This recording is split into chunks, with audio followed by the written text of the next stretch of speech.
यहां बेटियां नहीं, बेटों की होती है विदाई।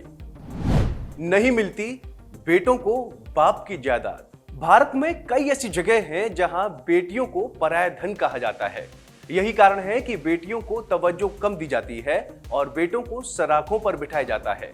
लेकिन क्या आप जानते हैं कि भारत के आसपास कई ऐसी जगह हैं जहां बेटियों को बेटों से अधिक माना जाता है। इतना ही नहीं, यहाँ बेटियों के जन्म पर जश्न मनाया जाता है। तो आपको बता दें कि भारत के मेघालय, असम व बांग्लादेश के कुछ इलाकों में रहने वाली खासी जनजाति में इसके उलट बेटियों को ज्यादा तरहीज दी जाती है। इस जनजाति में बेटियों के जन्म पर जश्न मनाया जाता है, जबकि बेटे के होने पर कुछ खास आयोजन नहीं होता है। दरअसल जानकारी के अनुसार खासी जनजाति में बेटों को पराया धन कहा जाता है। वहीं बेटियां और माताओं को भगवान के बराबर मानकर परिवार में सबसे ऊंचा दर्जा दिया जाता है। ये जनजाति पूरी तरह से बेटियों के प्रति समर्पित है।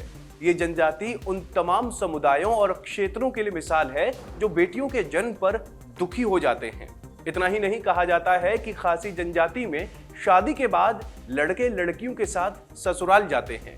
दूसरे शब्दों में कहें तो लड़कियां जीवन भर अपने माता पिता के साथ रहती हैं, जबकि लड़के अपना घर छोड़कर ससुराल में घर जमाई बन जाते हैं। इसे खासी जनजाति में अपमान की बात नहीं माना जाता है। इसके अलावा खासी जनजाति में बाप दादा की जायदाद लड़कों के बजाय लड़कियों को मिलती है। इतना ही नहीं, एक से ज्यादा बेटियां होने पर सबसे छोटी बेटी को जायदाद का सबसे ज्यादा हिस्सा मिलता है। खासी समुदाय में सबसे छोटी बेटी को विरासत का सबसे ज्यादा हिस्सा मिलने के कारण उसे ही माता पिता, अविवाहित भाई बहनों और संपत्ति की देखभाल करनी पड़ती है। खासी जनजाति में महिलाओं को कई शादियां करने की छूट मिली हुई है। यहाँ के पुरुषों ने कई बार इस प्रथा को बदलने की मांग की है।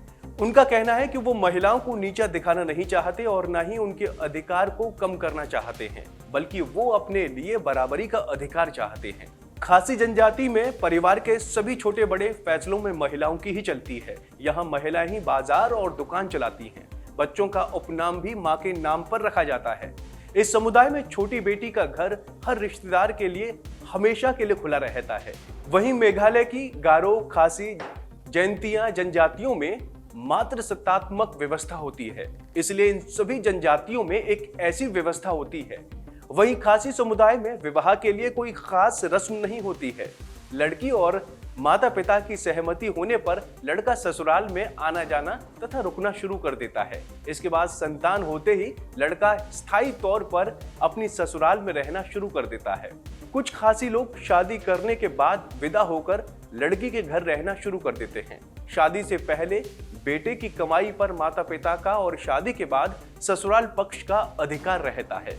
शादी तोड़ना भी यह काफी आसान होता है। तलाक के बाद संतान पर पिता का कोई अधिकार नहीं रहता है। तो दोस्तों, उम्मीद है आपको हमारी ये जानकारी पसंद आई होगी। ऐसे ही तमाम अपडेट्स के लिए आप देखते रहिए वन इंडिया।